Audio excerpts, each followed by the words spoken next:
So Heather, have you got 500 friends and family members?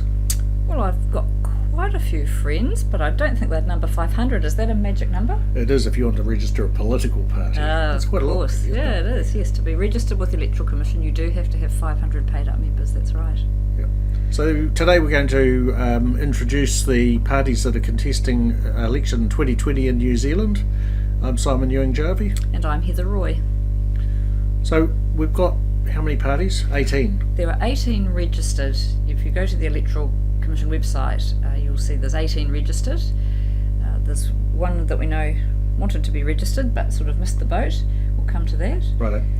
But there are 8 parties that seem to regularly be registering on the polls. So they're the 2 major parties, Yep. National and Labour. Then there's 3 they're referred to as minor parties. So that's ACT, the Greens, New Zealand First. And then there are 3 other parties that do appear on the polls. The Maori Party, who have had a presence in Parliament before, of course, the New Conservatives, and the Opportunities Party, or TOP. Right. So they probably deserve a podcast, each of their own. We can look at their who the characters are and their policies that they've announced so far. Shall we just talk about the other 10? Yes, and they're called micro-parties, or the media I notice have been talking about micro-parties recently. So Right. These 10, I think it's worth at least people being familiar with them. And it's really easy to sort of take the mickey out of some of these parties, particularly when they have policies that look a bit crazy or conspiracy theory related. But you do have to remember that it's quite an undertaking to firstly get your 500 members so that you can register, and secondly to put yourself out there. So good on them for standing up and talking about what they believe in. Yeah, absolutely. So we'll go through the 10 micro parties in alphabetical order, right? So we start off idea. with Aotearoa Legalised Cannabis Party. Well, this is their year. It could be. This is what they've been wanting all the time. They'd like definite change, I think, but the referendum is a really big step forward for them. They've been around, interestingly, since the MMP came into being, since 1996. And interesting, you'd often turn up at all sorts of political gatherings, and they're always there. They've always got their supporters there with their placards and trying to sell their message. That's right. Backbenchers TV show. They were well organised. That's right. The next one is the Heartland New Zealand Party. Now, I have to say I don't know very much about them. Do you know anything about them, Simon? Well, only what I've read on their website, and I have to say they sound kind of like a National Act kind of merged group. You know, they talk about productivity, prosperity, anti-red tape. They're obviously anti-red tape. I'm struggling to understand so far whether they're anti-list MPs, because they talk about only duly elected people should be able to vote, and well, everyone's duly elected under MMP. Yep, so that's not clear. Next one is the Mana Movement. Right, so Honi Harawira was in the Māori Party, split away, won Te Tai Tokerau, lost Te Tai Tokerau when he hooked his wagon up to Kim.com in the Internet Party, and subsequently hasn't made it back into Parliament. No, interestingly, for the 2020 election, they seem to have decided that they won't contest against the Maori Party. They're obviously wanting all of the vote to go that way, but they are still a registered party, and you will be able to cast your Maori vote for them if you want to. Yeah, so that's interesting, because that sets up a Māori Labour versus Māori everyone else. That's right, it does. For the 7 seats, yeah. Yep. Right, New Zealand Tea Party. Now in America they've got a Tea Party, and that's taxed enough already, and that's sort of a fringe group of small government, isn't it? That's right, for the fringe off the Republican end of the spectrum. Here in New Zealand, TEA stands for Taxpayers and Entrepreneurs Alliance. And they talk about having a vision of community where all are included to sit around the table for tea and to negotiate their fair share. That just takes me to a free llama for everyone. It does. Yeah. Okay, the next one, New Zealand Outdoors Party, is a bit better known to people, I think. The current iteration of the New Zealand Outdoors Party was registered in 2017, but we've had an outdoors party in some shape or form for quite some time. Yeah, outdoor recreation, and that was more like hunting, shooting, fishing, and That's right. that sort of thing. And for a while they seem to have quite a loose coalition with Peter Dunn's United Future Party, or United Party. Yeah.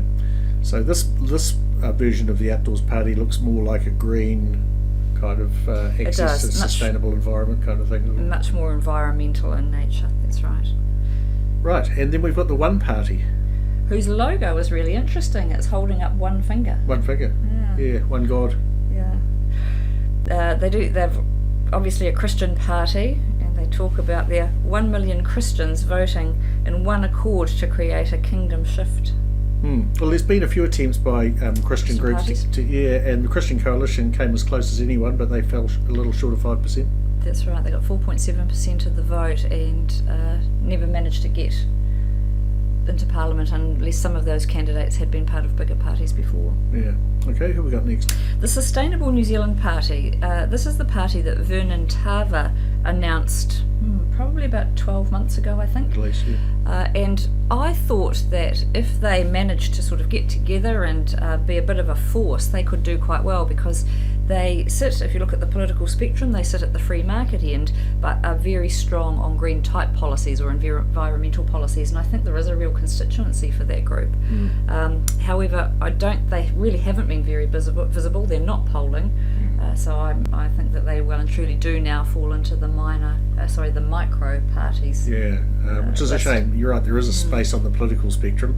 Vernon Tava unsuccessfully pitched for the leadership of the Green Party, and then this is the result.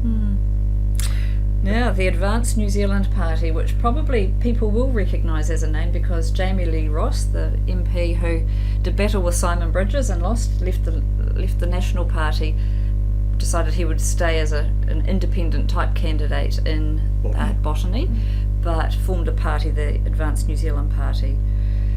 And there's the New Zealand Public Party, Billy Tikahika, or Billy TK as he's known, Junior, I think. And he formed this party, but he's been going around the country pulling big crowds on his theories about this and that. We won't go into that, but he was too late to register the party. So that's what he was. They verged towards the conspiracy, but because they didn't register, the Advanced New Zealand Party agreed that the New Zealand Public Party could sort of join forces with them. So Jamie Lee Ross is hoping that Billy TK will win. Get him across the line. Yeah. And then another oldie but goodie, the New Zealand Democratic Party for Social Credit. Yeah, well, these guys have been around since the 50s in one form or another. The Social Credit Party was the third party under First Past the Post, and they've won various electorates under that system. They've never had more than two at one time. That's right, but if that's your measure of success, getting your party into Parliament, then you'd have to say that they have been successful in that over time. Yeah, I agree. And they changed their name a few times. They've been the Democrats. They were part of the Alliance for a while, and this is the latest version of it. Yep. And then the last party on the list is Vision New Zealand. So they are essentially the Destiny Church Party. Yeah, it's fronted by Hannah Tamaki. So they started off as just Destiny Party. That's right. And then they tried to register as the Coalition Party. Yeah, something like that. And I agree that the Electoral Commission made the right decision probably not to register them with that name, because that would have been very confusing for voters. Right, well that's the list. So when you go into the voting booth, you will see all of those parties listed on the right hand side, and you can cast your party vote for any one of them. So your turn today, Simon, I think, for a political quote. Right. And I think it's topical, this one, given the whole COVID situation and worry about debt and the like. It's from H.L. Mencken, and the quote is this: "The whole aim of practical politics is to keep the populace alarmed and hence clamorous to be led to safety by menacing it with an endless series of hobgoblins, all of them imaginary." So I think that's us for today. It is. If you'd like to know more, send us in a question for the next question podcast. You can find our contacts page at torquepoint.co.nz. That's TORQUE point.